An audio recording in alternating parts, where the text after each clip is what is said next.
ಬಹುಮಹಡಿ ಕಟ್ಟಡದಲ್ಲಿ 118 ಮಳಿಗೆಗಳಿವೆ. ಕಟ್ಟಿ 2 ವರ್ಷಗಳಾಗಿವೆ. ಪ್ರತಿ ತಿಂಗಳು ಒಂದು ಮಳಿಗೆಗೆ 5,000 ರೂಪಾಯಿ ಹಣ ಬಾಡಿಗೆಗೆ ನಿಗದಿಪಡಿಸಿ ಹಂಚಿದ್ರು. 1,41,60,000 ಬಾಡಿಗೆ ಬರಬೇಕಿತ್ತು. ಮುಂಗಡ ಪಾವತಿ 23 ತಿಂಗಳಿಗೆ ಎಂದು ಕಟ್ಟಿಸಿಕೊಂಡಿದ್ರು 1,70,000 ಆಗಬೇಕಿತ್ತು, ಬಂದಿಲ್ಲ. ಗೌರವ ಲಾಡ್ಜ್ ಬಳಿ ಇರುವ ಪಾಲಿಕೆಯ ಚಾಣಕ್ಯ ಸಂಕೀರ್ಣದಲ್ಲಿ 98 ಮಳಿಗೆಗಳು ಇದೆ. 5 ವರ್ಷವಾಗಿದೆ ಪಾಲಿಕೆ ಹಸ್ತಾಂತರವಾಗಿ, ಆದರೆ ಒಂದು ಮಳಿಗೆಯೂ ಹಂಚಿಕೆಯಾಗಿಲ್ಲ. 5 ವರ್ಷದಲ್ಲಿ ಬಾಡಿಗೆ ಹಂಚಿದ್ರೆ 5 ಕೋಟಿಗೂ ಹೆಚ್ಚು ಹಣ ಬಾಡಿಗೆ ರೂಪದಲ್ಲಿ ಬರಬೇಕಿತ್ತು, ಬಂದಿಲ್ಲ. ಗಾಂಧಿನಗರದಲ್ಲಿ 13 ವಾಣಿಜ್ಯ ಸಂಕೀರ್ಣವಿದೆ. ಬಾಡಿಗೆ ನೀಡಿದ್ರೆ ಇದುವರೆಗೂ 11 ಕೋಟಿ 11 ಲಕ್ಷ ರೂಪಾಯಿ ಸಂಗ್ರಹಿಸಬಹುದಿತ್ತು. ಆದ್ರೆ ಪಾಲಿಕೆಗೆ ಆಸಕ್ತಿಯೇ ಇಲ್ಲವೆಂದು ಆರೋಪಿಸಿದ್ದಾರೆ. ಇಷ್ಟು ಮಳಿಗೆ ಬಾಡಿಗೆ ಕೊಟ್ಟಿದ್ರೆ 500 ಕುಟುಂಬಗಳು ಬದುಕುತ್ತಿದ್ವು. ಪಾಲಿಕೆ ಆಯುಕ್ತರಿಗೆ ಏಜೆಂಟರ ಮುಖಾಂತರ ಈ ಸ್ವತ್ತು ಮಾಡೋದ್ರಲ್ಲಿ ಬಿಸಿ ಇದ್ದಾರೆ. ಬಡವ ಈ ಸ್ವತ್ತಿಗೆ 60,000 ಲಂಚ ನೀಡಬೇಕಿದೆ. ಜಿಲ್ಲಾಧಿಕಾರಿಗಳ ಆಟದ ಮೈದಾನದ ಬಗ್ಗೆ ಪಾಲಿಕೆ ನವೆಂಬರ್ ಒಳಗೆ ವರದಿ ನೀಡಬೇಕೆಂದು ಸಮಯ ನಿಗದಿಪಡಿಸಿದ್ರು. ಯಾವುದೇ ವರದಿಯನ್ನಾಗಲಿ ನ್ಯಾಯಾಲಯಕ್ಕೆ ನೀಡಿಲ್ಲ ಎಂದು ದೂರಿದ್ದಾರೆ.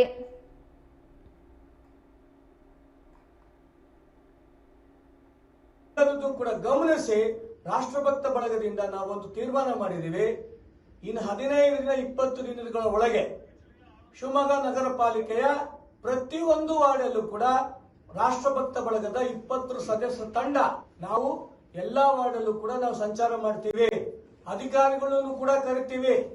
ಏನೇನ್ ಸಮಸ್ಯೆ ಇದೆ ಅದನ್ನ ಜನರನ್ನ ಅವ್ರ ಅಧಿಕಾರ ಗಮನಕ್ಕೆ ತರ್ತೀವಿ. 15-20 ದಿನಗಳಲ್ಲಿ ಅವರಿಗೆ ಕಾಲಾವಕಾಶ ಕೊಡ್ತೀವಿ. ಇದೇನು ಕಮರ್ಷಿಯಲ್ ಕಾಂಪ್ಲೆಕ್ಸ್ ಗಳಿದೆ, ಇನ್ನು 15 ದಿವಸದಲ್ಲಿ ನೀವು ಅದನ್ನ ಲಾಟ್ರಿ ಮಾಡ್ತಿರೋ ಸಂಬಂಧಪಟ್ಟಂತ ವ್ಯಕ್ತಿಗಳು ಅದು ಅಲಾಟ್ಮೆಂಟ್ ಆಗ್ಬೇಕು.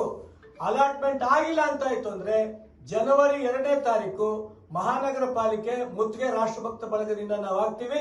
2ನೇ ನಾವು ಅಹೋರಾತ್ರಿ ಧರಣಿ ಕೂಡ ನಾವು ಮಾಡೋರಿದ್ದೀವಿ. ಆತ್ಮೀಯ ಎಲ್ಲ ಪತ್ರಿಕಾ ಮಾಧ್ಯಮ ಮಿತ್ರರೇ, ಶಿವಮೊಗ್ಗ ಮಹಾನಗರ ಪಾಲಿಕೆ ಬಡವರ ಪಾಲಿಗೆ ಒಂದು ರೀತಿ ನರಕ ಆಗಿರೋದು ನಾವೆಲ್ಲರೂ ಕೂಡ ನೋಡ್ತಾ ಇದ್ದೀವಿ. ಮಹಾನಗರ ಪಾಲಿಕೆ ಅಂತಿದ್ದಂಗೆ ಬಡವರ ಪಾಲಿನ ನರಕ ಯಾವ್ದಪ್ಪ ಅಂತಂದ್ರೆ ಅದು ಮಹಾನಗರ ಪಾಲಿಕೆ ಅನ್ನೋದು ನಾವೆಲ್ಲರೂ ಕೂಡ ಹೇಳ್ತಾ ಇದ್ದೀವಿ, ನೋಡ್ತಾ ಇದ್ದೀವಿ. ಯಾಕೆ ಈ ಮಾತನ್ನ ಹೇಳ್ತಾ ಇದ್ದೀನಿ ಅಂತಂದ್ರೆ ಕಳೆದ 2-3 ವರ್ಷಗಳಲ್ಲಿ ಭ್ರಷ್ಟಾಚಾರದ ಬ್ರಹ್ಮಾಂಡ ಯಾವ್ದಪ್ಪ ಅಂತಂದ್ರೆ ಅದು ಮಹಾನಗರ ಪಾಲಿಕೆ. ಅನೇಕ ಉದಾಹರಣೆಗಳನ್ನ ನಾವೆಲ್ಲರೂ ಕೂಡ ನೋಡ್ತಾ ಬರ್ಬೋದು. ಉದಾಹರಣೆಗೆ ಶಿವಪ್ಪನಾಯಕ ಹೂವಿನ ಮಾರುಕಟ್ಟೆ ವಾಣಿಜ್ಯ ಸಂಕೀರ್ಣ ಮುಗಿದು ಈಗಾಗಲೇ ಮಹಾನಗರ ಪಾಲಿಕೆ ಹ್ಯಾಂಡ್ ಓವರ್ ಆಗಿ 2 ವರ್ಷ ಆಗಿದೆ. 118 ಮಳಿಗೆಗಳು ಒಟ್ಟು. ಅಂದಾಜು ತಿಂಗಳಿಗೆ 5,000 ರೂಪಾಯಿ ಅಂತ ಹಿಡಿದ್ರು ಕೂಡ ಬಾಡಿಗೆ 2 ವರ್ಷಕ್ಕೆ ಒಟ್ಟು ಬಾಡಿಗೆ ಮೊತ್ತನೇ 1,41,60,000 ರೂಪಾಯಿ. ಜೊತೆ ಮಿನಿಮಮ್ ಅಡ್ವಾನ್ಸ್ 23 ತಿಂಗಳಿಗೆ 1,35,70,000 ರೂಪಾಯಿ. ಗಾರ್ಡನ್ ಏರಿಯಾ ವಾಣಿಜ್ಯ ಸಂಕೀರ್ಣ ಅಂದ್ರೆ ಗೌರವ ಲಾಡ್ಜಿನ ಎದುರುಗಡೆ ಒಟ್ಟು ಮಳಿಗೆಗಳು 98 ಮಳಿಗೆಗಳು. ಪಾಲಿಕೆಗೆ ಈಗಾಗಲೇ ಹಸ್ತಾಂತರ ಆಗಿ 5 ವರ್ಷ ಆಗಿದೆ. ಮಿನಿಮಮ್ ಬಾಡಿಗೆ ಅಂದ್ರೂ ಕೂಡ 10,000 ರೂಪಾಯಿ ಅಂತ ಹೇಳಿದ್ರೆ 5 ವರ್ಷಕ್ಕೆ 5,88 ಲಕ್ಷ ರೂಪಾಯಿ. ಅಡ್ವಾನ್ಸ್ ಮೊತ್ತ 2,25,40,000 ರೂಪಾಯಿ. ಮೂರನೇದು ಗಾಂಧಿನಗರ ವಾಣಿಜ್ಯ ಸಂಕೀರ್ಣ ಒಟ್ಟು ಮಳಿಗೆಗಳು 13. ಮಹಾನಗರ ಪಾಲಿಕೆಗೆ ಹಸ್ತಾಂತರ ಆಗಿ 2 ವರ್ಷ ಆಗಿದೆ. ಮಿನಿಮಮ್ ಬಾಡಿಗೆ ಅಂದ್ರೆ 10,000 ರೂಪಾಯಿ ಅಂತ ಇಟ್ಕೊಂಡ್ರು 2 ವರ್ಷಕ್ಕೆ 31,20,000 ರೂಪಾಯಿ. 23 ತಿಂಗಳಿಗೆ ಒಟ್ಟು ಅಡ್ವಾನ್ಸ್ ಅಂತ ಇಟ್ಕೊಂಡ್ರು ಕೂಡ 29,90,000 ರೂಪಾಯಿ. ಒಟ್ಟು ಬಾಡಿಗೆ ಮತ್ತು ಅಡ್ವಾನ್ಸ್ ಎರಡು ಸೇರಿಸಿದ್ರೆ ಇಷ್ಟನ್ನು ಸೇರಿಸಿದ್ರೆ ಮಹಾನಗರ ಪಾಲಿಕೆ ದುಡ್ಡಿಲ್ಲ, ಯಾವುದೇ ಅಭಿವೃದ್ಧಿ ಆಗ್ತಾ ಇಲ್ಲ ಅಂತ ಏನೇ ಹೇಳಿದ್ರು ಕೂಡ ಬರೀ ಇಷ್ಟನ್ನೇ ಬಾಡಿಗೆ ತಗೊಂಡಿದ್ರು ಕೂಡ 11,51 ಲಕ್ಷ ರೂಪಾಯಿ ಈ 2 ವರ್ಷದಲ್ಲಿ ಅವರಿಗೆ ಕಲೆಕ್ಷನ್ ಆಗ್ತಾ ಇತ್ತು. ಭ್ರಷ್ಟಾಚಾರ ಮತ್ತು ಅಡ್ವಾನ್ಸ್ ಏಜೆಂಟ್ಗಳ ಹಾವಳಿಯಿಂದ ಇವತ್ತಿಗೂ ಕೂಡ ಇದು ಉದ್ಘಾಟನೆ ಆಗಿಲ್ಲ.